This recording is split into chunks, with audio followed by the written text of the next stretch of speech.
A 12-year-old homeless girl walked into a bank with nothing but a worn-out card her dying mother made her promise to keep safe. The billionaire behind the desk laughed at her. He thought she was wasting his time. But when he swiped that card, his face went completely white. What he saw on that screen didn't just shock him. It changed everything.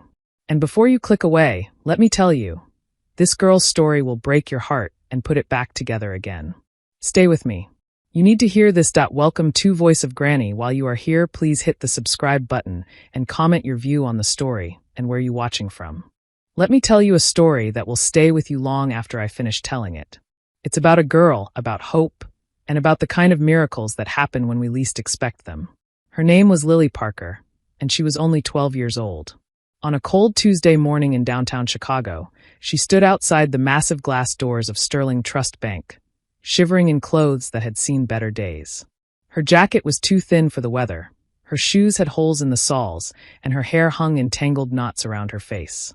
But in her small, dirt-streaked hand, she held something precious. A white plastic card, scratched and faded from years of being carried in pockets and tucked under pillows. This card was all she had left of her mother. You see, Lily's mother had passed away 3 years ago. Before she died, weak and tired in that hospital bed, she had pressed this card into Lily's palm and whispered, "Keep this safe, baby. Keep it safe. When the time is right, you'll know what to do with it." Lily had been 9 years old then, and she didn't understand. She just knew that her mama wanted her to hold on to it, so she did. Through foster homes that didn't work out. Through nights sleeping in bus stations. Through days when hunger made her dizzy and cold made her bones ache. She held onto that card like it was a piece of her mother's love, frozen in plastic. And today, finally, she had decided to find out if it meant anything at all. The bank doors were heavy, so heavy that Lily had to push with both hands to open them. When she stepped inside, the warmth hit her face like a wall, and for a moment, she just stood there, letting the heated air thaw her frozen cheeks. The lobby was enormous, bigger than any place she had ever been. The floors were polished marble that reflected the ceiling lights like a mirror. Tall columns reached up toward a ceiling painted with clouds and angels. Everything gleamed. Everything sparkled. And everywhere she looked, people in expensive suits rushed past, talking on phones, carrying leather briefcases, moving with the kind of confidence that comes from never having to worry about where your next meal will come from. Lily felt small. She felt dirty. She felt like she didn't belong. But she had come this far, and she wasn't going to turn back now. She walked slowly toward the customer service desk, her worn-out sneakers squeaking on the marble. People stared. A woman in a pearl necklace wrinkled her nose and stepped away. A security guard watched her carefully, his hand moving closer to his radio. A man in a three-piece suit actually stopped walking and turned to watch her, his face a mixture of confusion and disgust. Lily felt her cheeks burn with shame, but she kept walking. One foot in front of the other. That's all she had to do. At the desk sat a young woman with kind eyes and brown hair pulled back in a neat bun. Her name tag read Jessica.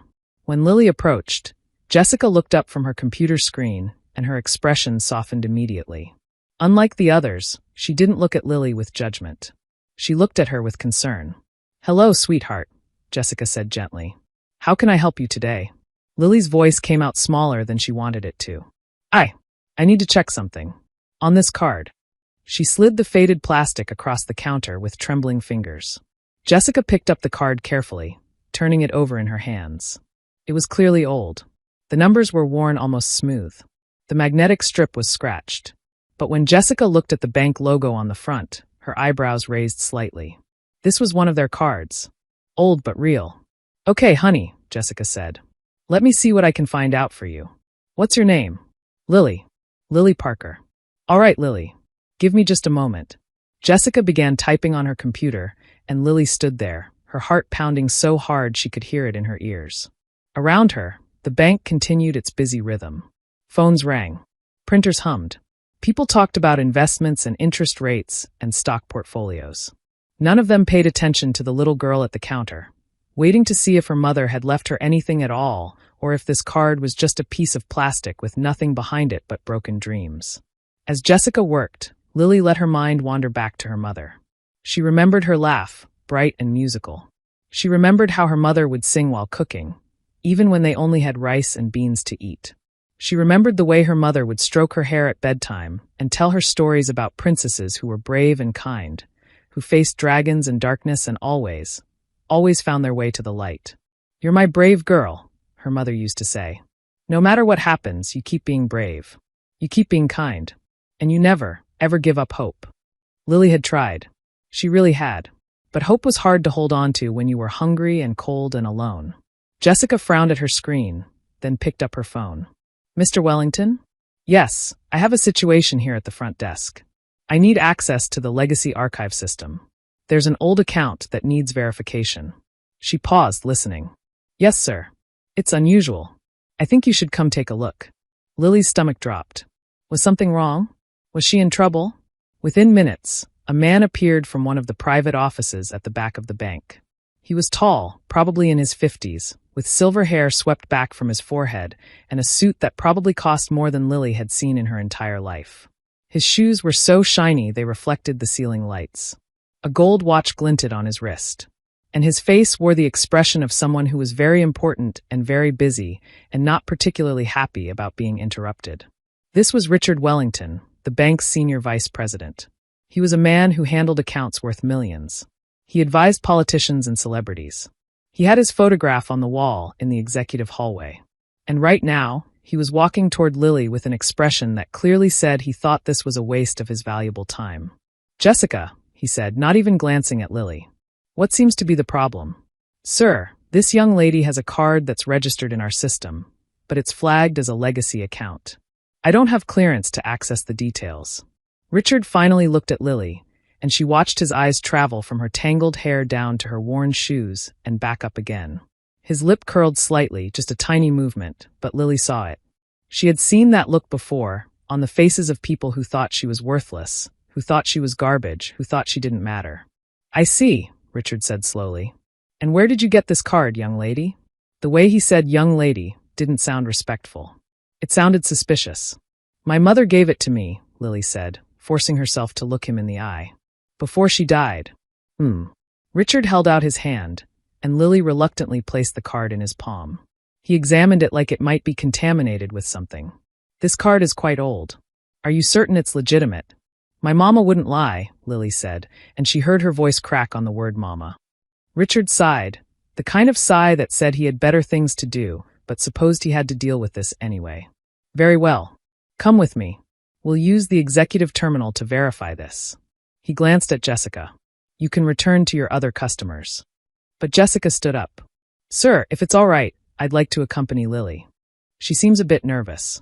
Richard looked annoyed, but he nodded curtly. "Fine. Follow me. Both of you." They walked through the bank lobby, past the rows of tellers and customer service representatives, past the waiting area with its leather chairs and glass coffee table covered in financial magazines. People watched them go, this odd trio. The important executive, the kind employee, and the homeless girl who didn't belong. Lily heard whispers following in their wake. "Is that child lost? Why is Mr. Wellington dealing with her personally? Someone should call child services. She probably stole that card." Each whisper felt like a tiny knife, but Lily kept her head up. She kept being brave, just like her mother taught her. They entered a private section of the bank, where the walls were wood-paneled, and the carpet was so thick Lily's footsteps made no sound. Richard led them into a large office with windows overlooking the Chicago skyline. His desk was enormous, made of dark wood polished to a mirror shine. Behind it hung diplomas and awards and photographs of Richard shaking hands with important-looking people. He sat down at his desk and gestured impatiently for Lily to sit in one of the chairs across from him. Jessica stood beside her, one hand resting gently on Lily's shoulder. Richard inserted the card into a special reader attached to his computer, then began typing. His fingers flew across the keyboard with practiced ease. Lily watched his face, trying to read his expression, but it remained cold and professional. Then something changed. Richard's typing slowed. He leaned forward, squinting at the screen. His eyebrows drew together in confusion. He clicked something with his mouse, then leaned back, staring. His mouth opened slightly, then closed. Then opened again. "That can't be right," he muttered. He typed something else. Clicked. Waited. Stared. The color was slowly draining from his face. Jessica leaned forward, concerned. "Sir? Is everything all right?" Richard didn't answer. He was completely focused on the screen, his eyes moving back and forth like he was reading something over and over, trying to make sense of it. Lily felt her heart beginning to race. Something was happening. Something big. Finally, Richard looked up at Lily, and his expression had completely transformed. The condescension was gone. The impatience was gone. The judgment was gone. In their place was something Lily had never expected to see on the face of someone like him. Shock. Complete and total shock. "What's your full name?" he asked, and his voice sounded strange, almost hoarse. "Lily Rose Parker." "And your mother's name?" "Sarah." Sarah and Parker. Richard's hands were actually shaking as he picked up his phone. "Margaret, I need you in my office immediately. And bring David from legal. Now." He hung up without waiting for a response. Jessica's hand tightened on Lily's shoulder. "Mr. Wellington, what's going on? You're scaring her." Richard ran a hand through his perfectly styled hair, messing it up for the first time probably all day. He stared at Lily like he was seeing her for the first time, really seeing her. "Lily," he said slowly, carefully. "Do you know a man named Thomas Brennan?" Lily thought hard, searching her memory. The name sounded familiar, like something from a dream. I think my mama mentioned that name. A long time ago. She used to clean houses, and I think Mr. Brennan was one of her clients." "He was more than a client," Richard said quietly. "Your mother worked for Thomas Brennan for 7 years. She took care of him after his wife died. She helped him when he was sick. She became like family to him." Lily felt tears stinging her eyes at the mention of her mother's kindness. That was who her mama was. Always helping. Always caring. Even when she was tired. Even when they barely had enough for themselves. Two people entered the office quickly. A woman in a sharp business suit and a man carrying a leather folder. They both looked at Richard with questions in their eyes, then noticed Lily, and their expressions shifted to confusion. "Margaret, David, sit down," Richard said. "You're not going to believe this." They sat, and Richard turned his computer monitor so they could see the screen. Lily watched as their eyes widened, as Margaret's hand flew to her mouth, as David whispered something that sounded like, "Oh my God." "What?" Lily asked, her voice breaking. "Please, somebody tell me what's happening. Did I do something wrong?" Richard turned to face her fully, and when he spoke, his voice was gentler than Lily had ever thought possible from someone like him. "Lily, you haven't done anything wrong. In fact, you've just—" He paused, seeming to struggle with his words. "You've just discovered something incredible." He took a deep breath before continuing. Thomas Brennan was a very wealthy man. He made his fortune in real estate, buying and selling properties all over Chicago. He never had children of his own, and after his wife died, he became quite lonely. Your mother didn't just clean his house. She talked with him, kept him company, made him feel human again. She brought you with her sometimes when you were younger. Do you remember? Lily searched her memory and found a faint image, a big house with a garden, an old man with kind eyes who gave her cookies. Maybe. I was really little. You were 4 or 5, Richard said. Thomas Brennan fell ill about 8 years ago. Your mother cared for him during his final months. And before he died, he did something extraordinary. He created a trust fund, a very substantial trust fund, and he named you as the sole beneficiary. The room was completely silent. Lily heard her own breathing, rapid and shallow. I don't understand, she whispered. Jessica knelt down beside Lily's chair, taking her small, dirty hand in her clean one. Honey, Mr. Brennan left you money. A lot of money. That card your mother gave you?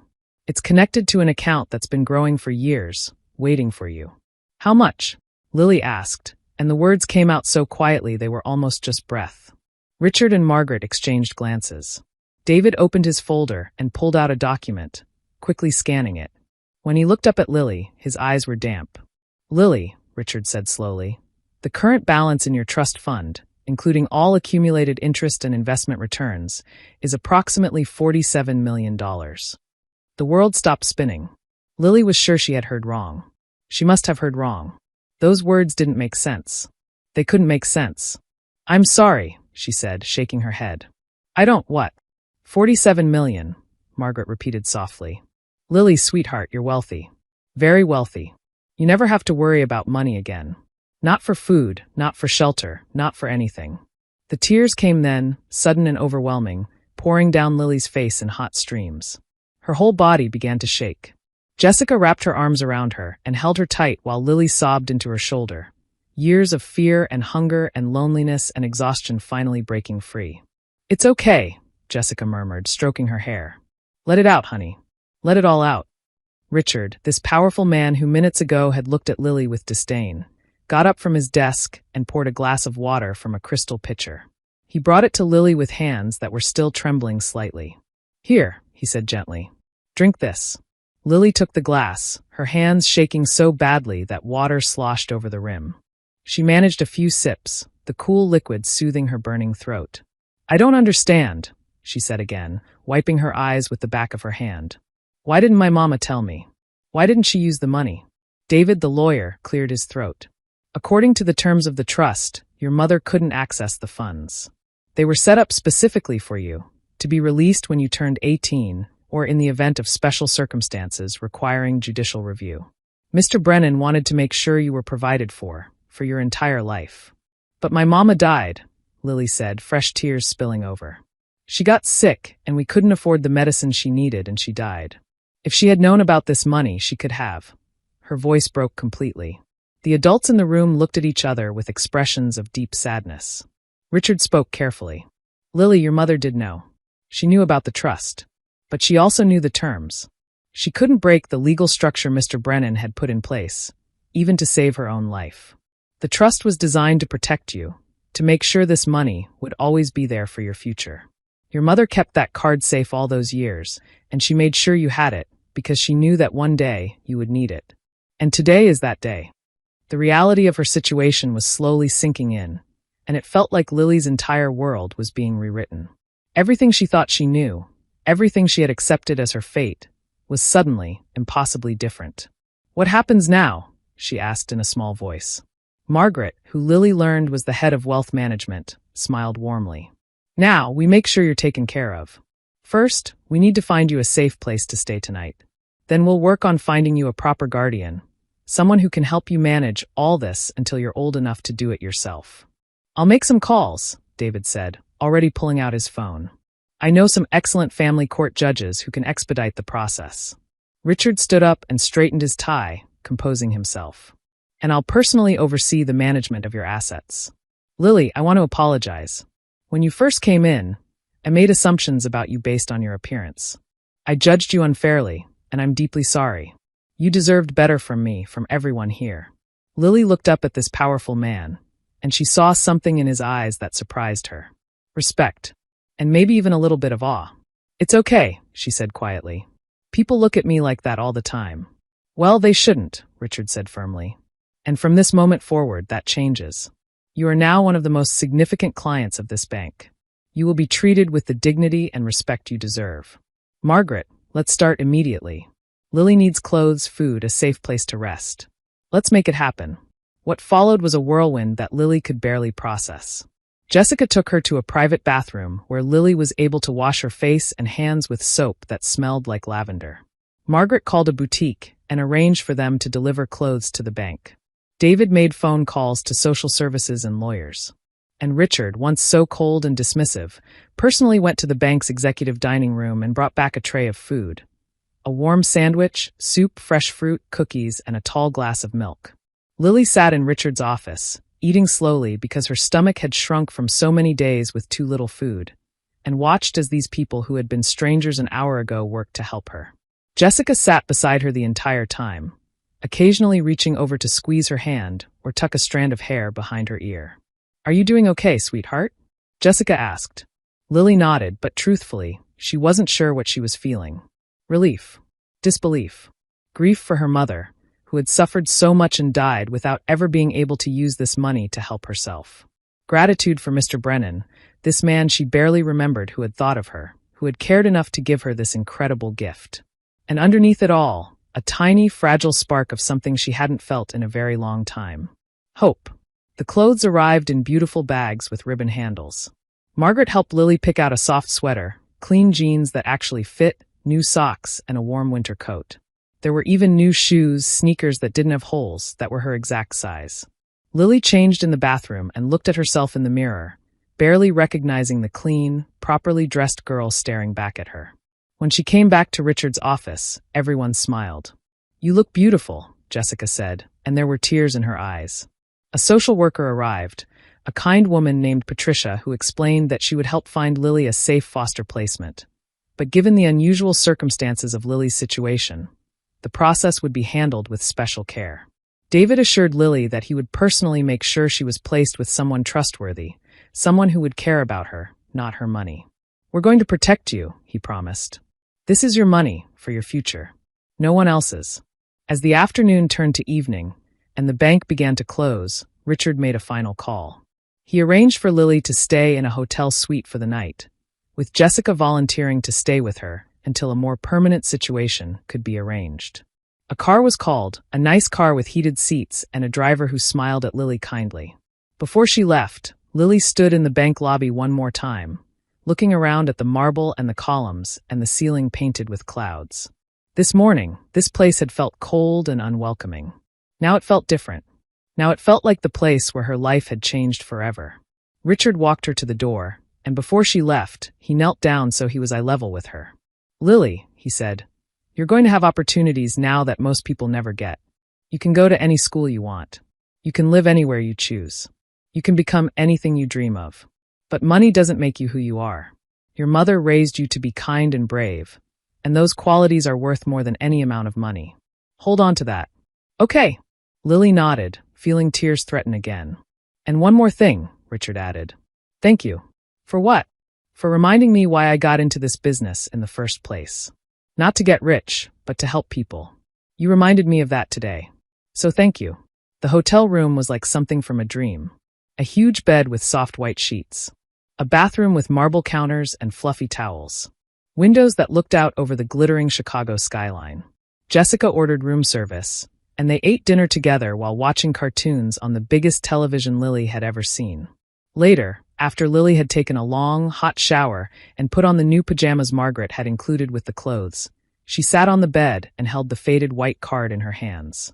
This little piece of plastic that she had carried for so long, never knowing it was the key to a life she couldn't have imagined.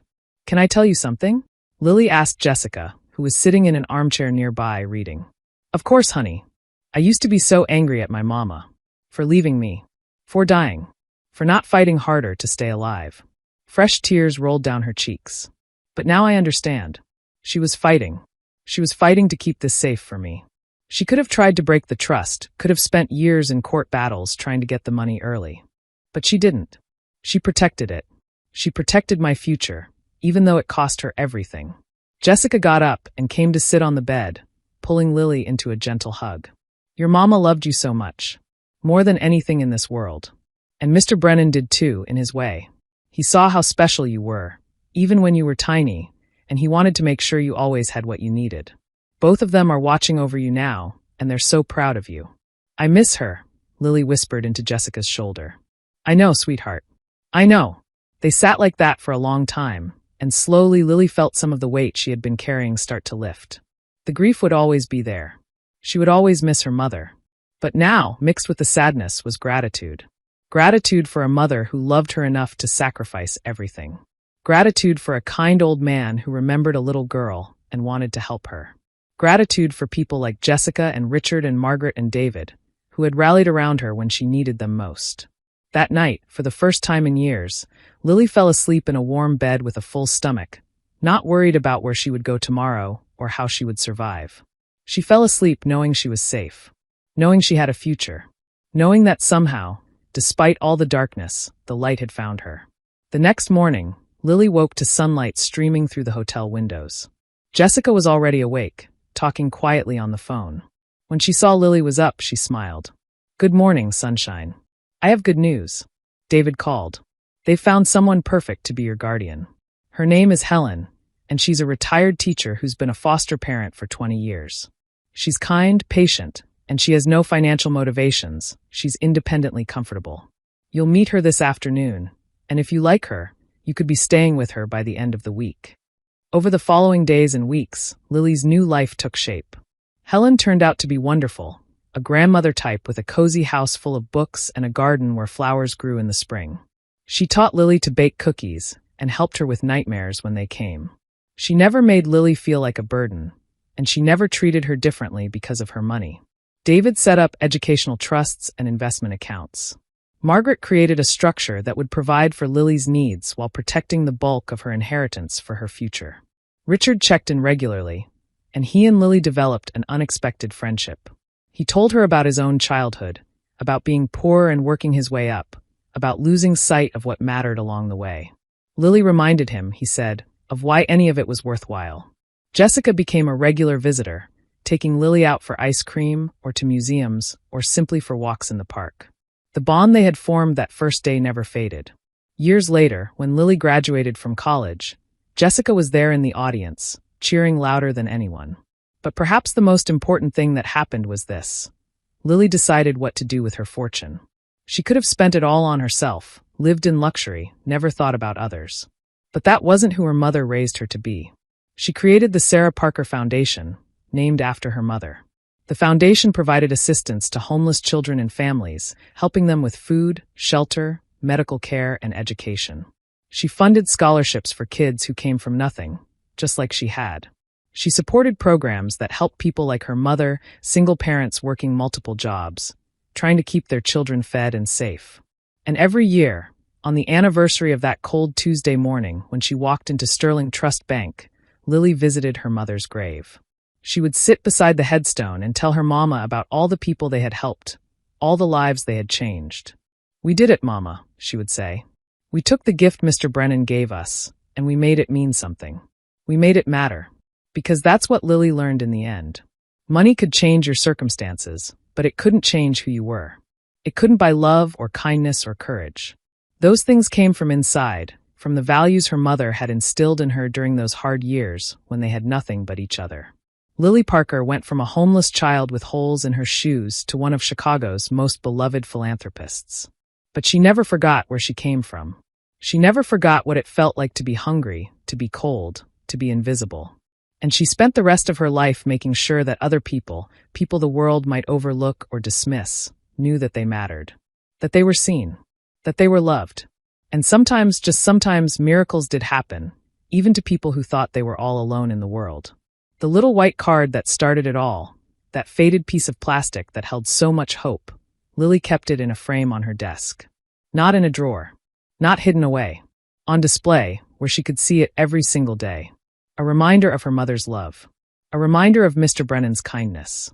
A reminder that even in our darkest moments, there might be light waiting, if only we're brave enough to keep going. If this story touched your heart, remember that you have the power to be someone's miracle too. A kind word, a helping hand, a moment of compassion, these things matter more than we know. They echo forward through time in ways we can never fully predict. Be the person who sees others. Be the person who helps. Be the person who believes in second chances and unexpected blessings.